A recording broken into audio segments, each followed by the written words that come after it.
pet Negroes and the 2024 election. You think that they're feeding you butter biscuits, but they're really feeding you a shit sandwich. If you have a problem figuring out whether you're for me or Trump, and you ain't black. If you have a problem figuring out whether you're for me or Trump, and you ain't black. If you have a problem figuring out whether you're for me or Trump, and you ain't black. Oh, thank God it's Friday, and that means it's time for Friday Follies. And for that, we turn to Fox News contributor Raymond Arroyo. All right, Raymond, I have been waiting to hear what you have to say about the media and the cultural impact of the Trump surrender and mugshot. Well, Laura, look, I want to add to what you touched on early in the show. That mugshot situates Trump in a cultural context that I'm not sure his enemies may have anticipated. Now he joins Frank Sinatra. He joins Elvis Presley. He joins Johnny Cash and Tupac Shakur. And he didn't only know some of these people, meaning he is now seen by non-political folks as a rebel, an outsider with swagger. And as one black lady I spoke with earlier today here in New Orleans said, Trump's a gangster. And that means he has cred among a new block of voters that perhaps have never given him a serious look, and now they're looking again. This is interesting what's happened here. Well, I think, the people on MSNBC thought, well, he thinks he's some rebel, but most of the country is just going to see him as, against the Constitution. I don't see it that way. Not when we have so many problems facing the country. I think people think it's a big waste of time and money.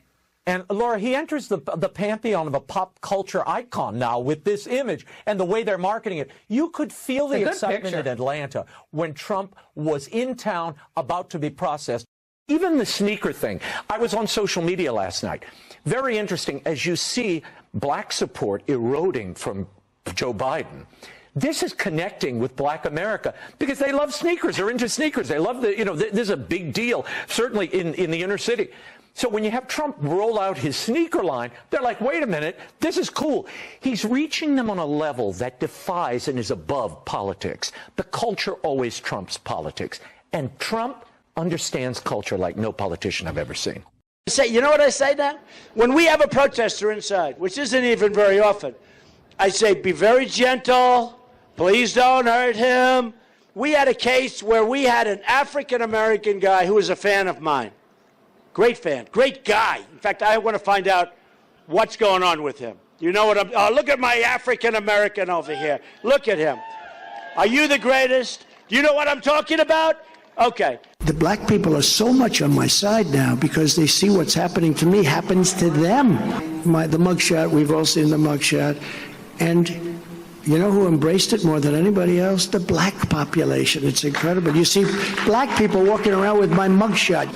I'm being indicted for you, the black population.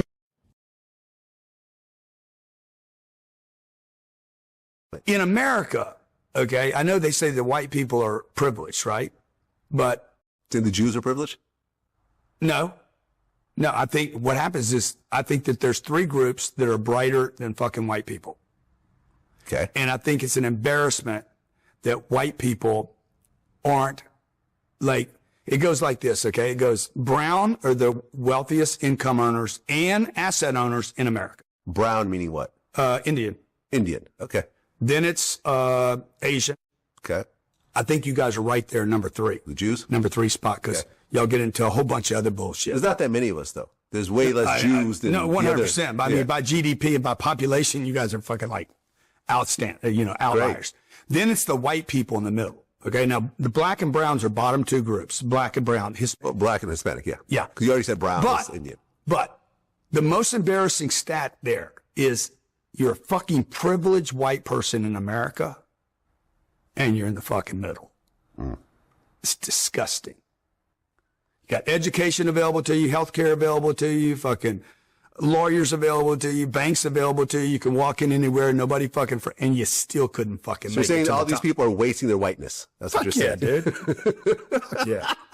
Like, ain't no way another fucking race is going to beat me to the top of the food chain. and I'm white.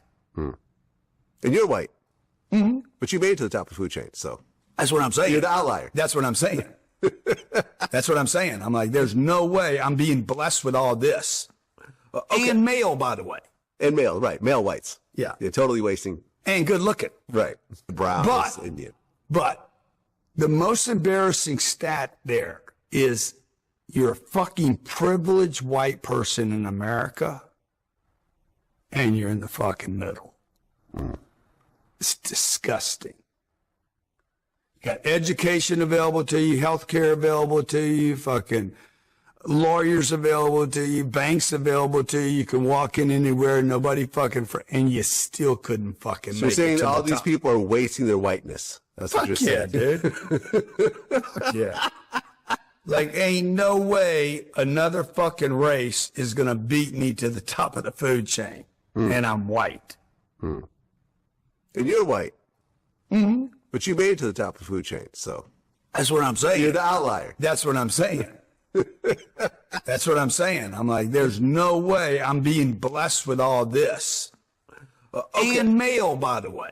And male, right. Male whites. Yeah. You're totally wasting. And good looking. Right. Madison Grant, The Passing of the Great Race, or the Racial Basis of European History. Pages 78 to 79. The Native American, that is, the white American, has always found and finds now in the black men willing followers who ask only to obey and to further the ideals and wishes of the master race, without trying to inject into the body politic their own views, whether racial, religious, or social. Negroes are never socialist or labor unionist, and as long as the dominant imposes its will on the servient race, and as long as they remain in the same relation to the whites as in the past, the Negroes will be a valuable element in the community. But once raised to social equality, their influence will be destructive to themselves and to the whites. If the purity of the two races is to be maintained, they cannot continue to live side by side, and this is a problem from which there can be no escape.